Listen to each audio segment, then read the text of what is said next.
नमस्कार दोस्तों, संकल्प मैथ क्लासेस में आपका स्वागत है। हम कर रहे हैं यूपी टेट मैथ्स स्पेशल और मैं आपको यूपी टेट के मैथ्स के अभ्यास प्रश्न शुरू करा रहा हूँ। और ये अनुपात समानुपात पर आधारित जितने टाइप के आपको सवाल मिलेंगे यूपी टेट में वो सभी आपके सामने प्रस्तुत होंगे। एक भी सवाल हमसे छूटना नहीं चाहिए, ये हमारा दृढ़ निश्चय होना चाहिए।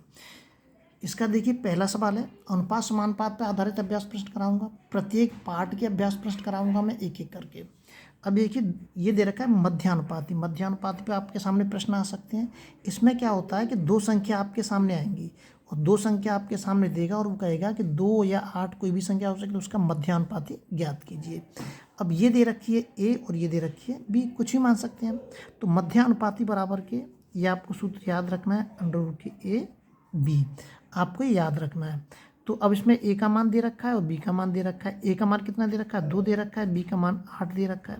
गुणा कर दीजिए, 8 दूनी कितना हो जाएगा, 16 हो जाएगा। 16 का आंसर कितना होता है, 4 होता है। तो ए और बी का मध्यानुपाती कितना हो जाएगा, 4। मतलब 2 और 8 का मध्यानुपाती कितना हो जाएगा, 4। जब कभी भी आपसे मध्यानुपाती पूछिए उसमें 2 ही संख्या देगा, वो आपको 2 ही संख्या आपको देगा। तो आपको 2 संख्या देता है तो उससे आपको तुरंत ध्यान उठा लेना है कि इसका सूत्र रूल के ए बी होता है। अब आता है तृतीय अनुपाती। अब देखिए, तृतीय अनुपात में भी 2 ही संख्या देगा वो। अब इसमें आपको कंफ्यूज होने की जरूरत नहीं है। तृतीय अनुपाती क्या है, 2 और 6 का तृतीय अनुपाती ज्ञात कीजिए। बिल्कुल भी कंफ्यूज होने की जरूरत नहीं है, आप तुरंत रख देंगे ये ए दे रखा है और ये बी दे रखा है। तृतीय अनुपाती मतलब सी का मान हमें निकालना है। अब इसको कैसे एडजस्ट करेंगे, मतलब ए अनुपात के बी समानुपात के बी अनुपात के सी। जब कभी भी वो तृतीय अनुपाती पूछता है और 2 संख्या देगा वो, तो आपको ध्यान रखना जो दूसरी वाली संख्या है जो बी है वो हमको 2 बार लिख देनी है, बी समानुपात के बी, इस तरीके से। और यहाँ पे क्या आ जाएगा आपका सी। अब आपको ए का मान कितना दे रखा है, 2 दे रखा है। बी का मान 6 दे रखा है। बी का मान 6 दे रखा है। सी क्या पूछ रहा है, हमें निकालना है। तो देखिए, 2/6 समानुपात को क्या लिख सकता हूँ, बराबर लिख सकता हूँ, और 6/c। इसका इसमें गुणा कर दीजिए, इसका इसमें गुणा कर दीजिए। इसका इसमें गुणा करेंगे 2c बराबर के 6 छंगे 36, 2 का इसमें भाग दे दीजिए, कितनी बार चलेगा, 18 बार। तो सी का अनुपात मान कितना हो जाएगा, 18 हो जाएगा हमारा।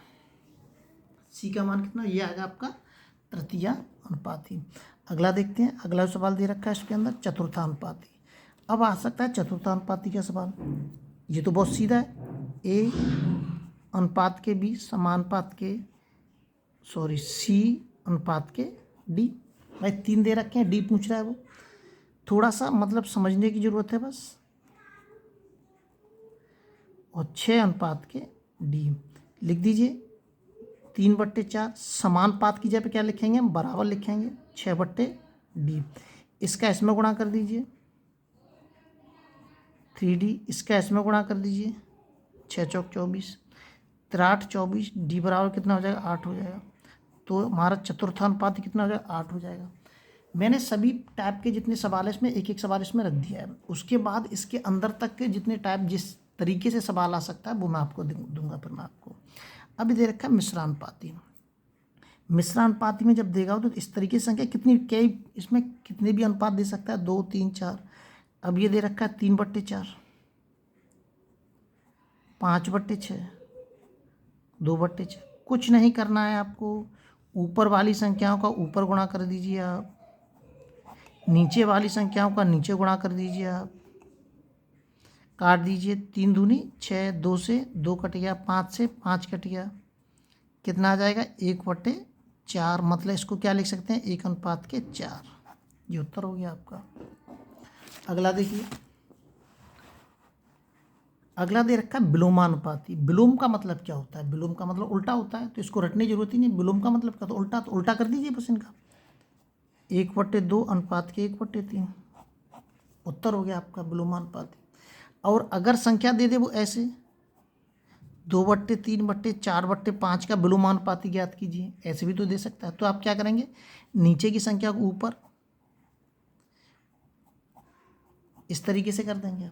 ये हो गया, इसका विलोमानुपाती हो गया है। अगला देखते हैं, आगे दे रखा है इसमें ए अनुपात के बी का द्विघातीय अनुपात। द्वि का मतलब 2, आपको केवल इस पर 2 लगाना है, घात इस पर केवल 2 घात लगा दीजिए बस आपको। ये हो गया द्विघातीय अनुपात। अब कह रहा वर्गमूल अनुपात, वर्गमूल का मतलब क्या था, रूट के अंदर लिखना है आपको।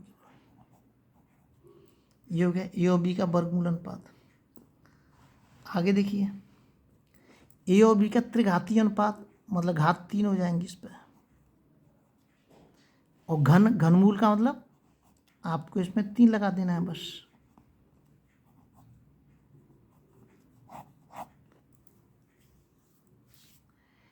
इस पे आधारित अब आप क्या करेंगे कि आपके पास प्रैक्टिस सेट होंगे और अनुपात पे आधारित जितने भी सवाल हैं वो आप निकाल लें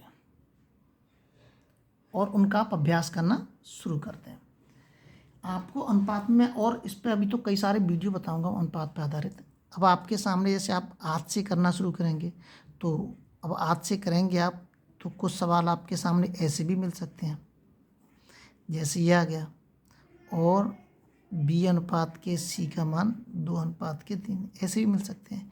और आपसे पूछेगा वो ए अनुपात के बी अनुपात के सी का मान क्या था। तो ऐसे तो वीडियो में कई बता चुका हूँ और निकालना भी बता चुका हूँ, तो आप उनसे उन पर आधारित कर सकते हैं। लेकिन थोड़ा सा बता दूँ, अगर मैं ए अनुपात के बी का मान कितना दे रखा है, 4 अनुपात के 6, बी सी का मान कितना दे रखा है, 2 अनुपात के 3, ये मान रख दिए मैंने केवल इसमें।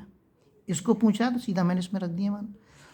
इसकी जगह खाली है यहाँ पे 6, इधर जगह खाली है 2 आ गया इधर, इसका इसमें गुणा कर दिए, 2 चौक 8, 6 दूनी 12, 6 ती 18। अगर किसी एक संख्या से कट रहे हैं तो काट दीजिए, 2 चौक 8, 2 छक्के 12 और 2 नम 18, ये अनुपात हो गया। इस तरीके से आप निकाल सकते हैं आसानी से। तो इन पे आधारित अभी और हमारे सवाल रह गए हैं, इनको हम अगले वीडियो में देखते हैं। जब तक आप अपने लेवल पे वीडियो को शेयर और सब्सक्राइब जरूर करें और इन पे आधारित सवालों का अभ्यास करते रहें।